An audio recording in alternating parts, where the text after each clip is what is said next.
ছোটদেরকে ভালোবাসা এবং গুরুজন যারা আছেন, বড়রা যারা আছেন, তাদেরকে প্রণাম জানিয়ে আমি সীমান্ত আজকের এই প্রতিবেদন শুরু করছি। আজকে সারা রাজ্যে মানুষ, সমগ্র রাজ্যবাসী তাকিয়েছিল সুপ্রিম কোর্টের দিকে, এবং অবশেষে যেটি আপডেট এলো যে কলকাতা মেডিকেল কলেজে নিয়োগ দুর্নীতির যে তদন্তটি কলকাতা হাইকোর্টের সিঙ্গেল বেঞ্চ থেকে ডিভিশন বেঞ্চে গেছিলো, এবং ডিভিশন বেঞ্চ সেই ব্যাপারটাতে একটা স্থগিতাদেশ দিয়ে দিয়েছিল, এবং সেই বিষয়টিকে নিয়ে, সেই সমস্ত বিষয়টিকে নিয়ে আমাদের দেশের প্রধান বা সর্বোচ্চ আদালত সুপ্রিম কোর্ট থেকে আজকে হয়তো একটা কিছু ইতিবাচক পজিটিভ কিছু একটা হতে চলেছে বা পদক্ষেপ নেওয়া হতে পারে, তেমনটা সকলেই আমরা আশা করেছিলাম। বাট দিনের শেষে, at the end of the day, যে রায়টি এসেছে আমাদেরকে হতাশ করেছে। আমি দেখছিলাম এবং শুনছিলাম অনেকে হতাশ, অনেক ভিডিও দেখছিলাম ইউটিউবে, অনেকে হতাশার কথা বলেছেন, অনেকে এই জয় বিচারপতি অভিজিৎ গঙ্গোপাধ্যায়ের জয় বলেছেন। তো সকলকে শ্রদ্ধা এবং সকলকে ভালোবাসা জানিয়ে আজকে আমি বলছি, আমি একটুকু হতাশ হইনি এই রায়, বরং আমার বলতে পারেন আমি এটাই হবে আমি আশাবাদী ছিলাম, এবং সেটা হওয়ার পর একটা মানুষের অনুমান যখন রাইট হয়, তখন সেই মানুষের মধ্যে একটা কিন্তু একটা আনন্দ একটা কাজ করে, যে এটা হয়তো আমি বলছি কারাপশানের এগেনস্টে ছিল, এমনটা এক্সপেক্টেড ছিল না, কিন্তু তবুও আমি খুশি হলাম যে চলো, কালকে যেটা আমি চিন্তা করেছিলাম আপাতত সেটাই হলো। কোনো ইতিবাচক দিক তো আমি দেখতে পারবো না, যেমনটা আশা করেছিলাম, নেতিবাচক কিছু একটা জিনিস হতে চলেছে, তেমনই কিন্তু হয়ে গেল। প্রিয় দর্শক বন্ধুরা, এই ভিডিওটা আপনারা পারলে লাইক আর শেয়ার করবেন, কারণ আপনাদের লাইকের মাধ্যমে এই ভিডিওটা হয়তো আরও 5 জনের কাছে রেকমেন্ড করবে ইউটিউব। আর যদি আপনারা লাইক বা পুরো ভিডিও না দেখেন, শোনেন, তাহলে এই ভিডিওটা রেকমেন্ড করবার কোনো প্রশ্নই উঠবে না। তো আমি চাই ভিডিওটা অ্যাটলিস্ট আপনাদের দ্বারা, যদি আপনারা পুরো ভিডিওটা দেখেন এবং যদি লাইক করেন, শেয়ার করেন, এগুলো করলে অটোমেটিক এই ভিডিওটা রেকমেন্ডে চলে আসবে, রেকমেন্ডেশন পাবে, আরও 10 জনের কাছে পৌঁছাবে। আপনারা যারা এই ভিডিওটা দেখছেন, আপনাদেরকে বলি, বিচারপতি অভিজিৎ গঙ্গোপাধ্যায় এবং মাননীয় বিচারপতি এবং জাস্টিস অমৃতা সিনহা, এই দুজন কলকাতা হাইকোর্টের এই দুইজন মাননীয় বিচারপতিদের কথা বলছি, এনারা কিন্তু সত্যিকারে আমাদের রাজ্যে যে কারাপশন হয়েছে, সেই কারাপশনের এগেনস্টে বারবার কিন্তু প্রতিবাদ এবং সরব হয়েছেন, এবং তার ফলস্বরূপ আমরা দেখেছি অতীতে যে বিচারপতি অভিজিৎ গঙ্গোপাধ্যায়ের হাত থেকে নিয়োগ দুর্নীতি মামলার বেশ কিছু কেস সরিয়ে দেওয়া হয়। এবং আপনারা দেখবেন যে যেভাবে কয়েক মাস আগে পর্যন্ত বিচারপতি আমাদের মাননীয় বিচারপতি অমৃতা সিনহা যেভাবে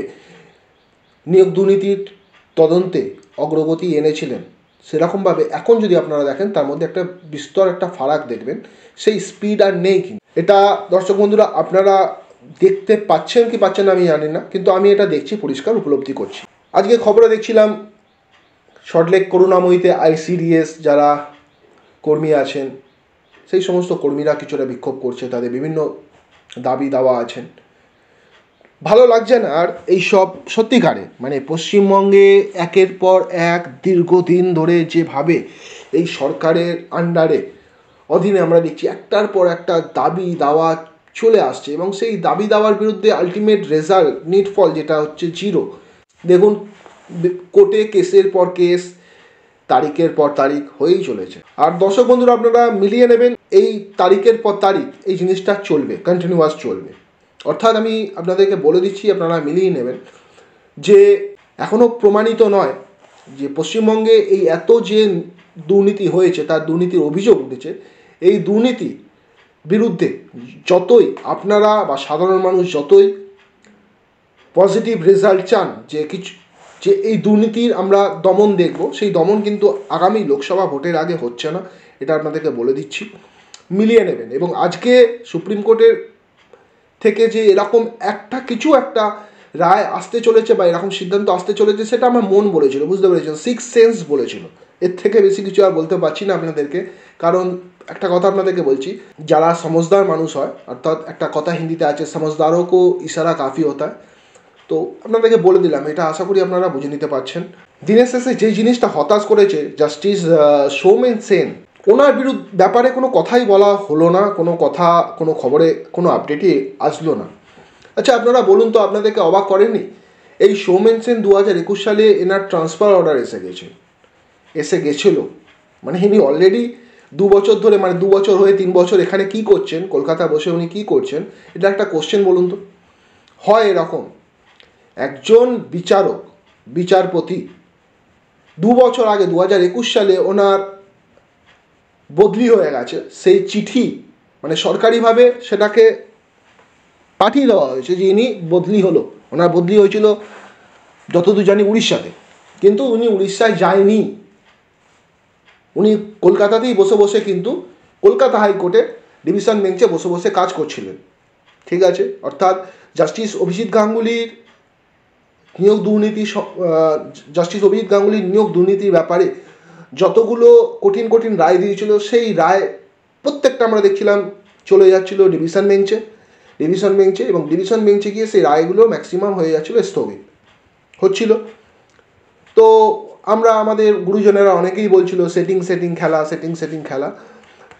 তো যাই হোক, এটা সেটিং খেলা কি খেলা নয়, আশা করি আপনারা বুঝতে পারছেন কি খেলা হচ্ছে।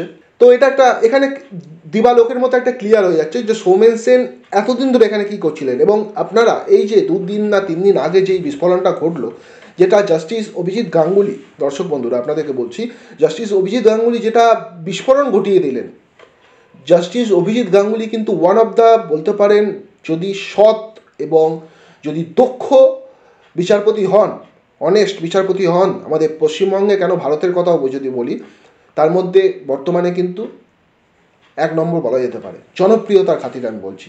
মানে সৎ অনেস্ট একজন যদি আপনারা বিচারপতি বলে থাকেন, এর মধ্যে কিছু একটা সেটিংয়ের খেলা যে হচ্ছে বা সেটিং কাজ করছে, সেটা বিচারপতি অভিজিৎ গঙ্গোপাধ্যায় কিন্তু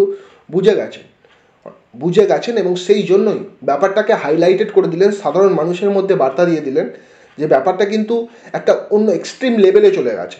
ঠিক আছে, যেটা তিনি মনে করলেন যে সাধারণ মানুষকে জানিয়ে দেওয়াটা দরকার। কারণ বিচারপতি সৌমেন সেন যেই কাজটা করেছেন, দর্শক বন্ধুরা আপনাদেরকে বলে দিই, বিচারপতি সৌমেন সেন যেই কাজটা করেছেন, মানে নিজে একজন বিচারপতি হয়ে তিনি আরেকজন বিচারপতিকে, যে জাস্টিস অমৃতা সিনহাকে যেই অর্ডারটা করছিলেন, এই কাজগুলো কিন্তু আইন বিরুদ্ধ কাজ।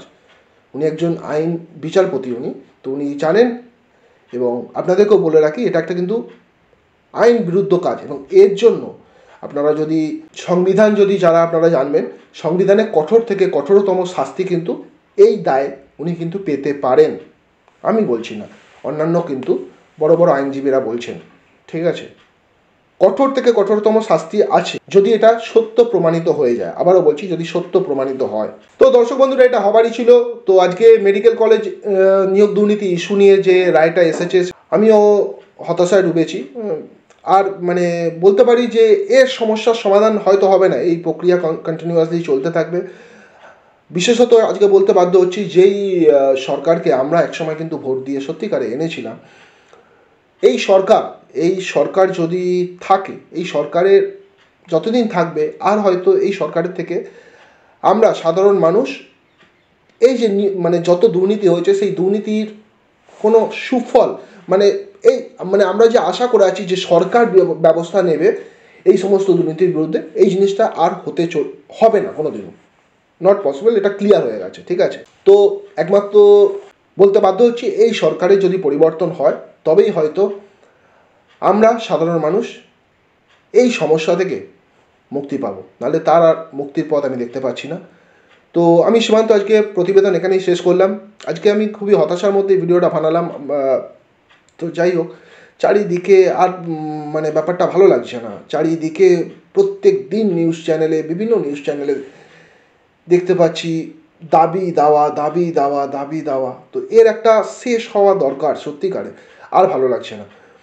তো যদি ভিডিওটা আপনারা ভালো লাগে তো লাইক করবেন, শেয়ার করবেন, কোনো প্রেশার নেই আপনাদেরকে, কারণ আপনারা লাইক আর শেয়ার করলে ভিডিওটা রেকমেন্ডেশন পাবে, আরও কয়েকজনের কাছে ইউটিউব থেকে রেকমেন্ড করা হবে।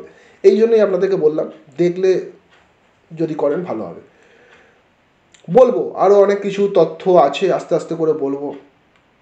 চলুন, ভালো থাকবেন, সুস্থ থাকবেন, নমস্কার।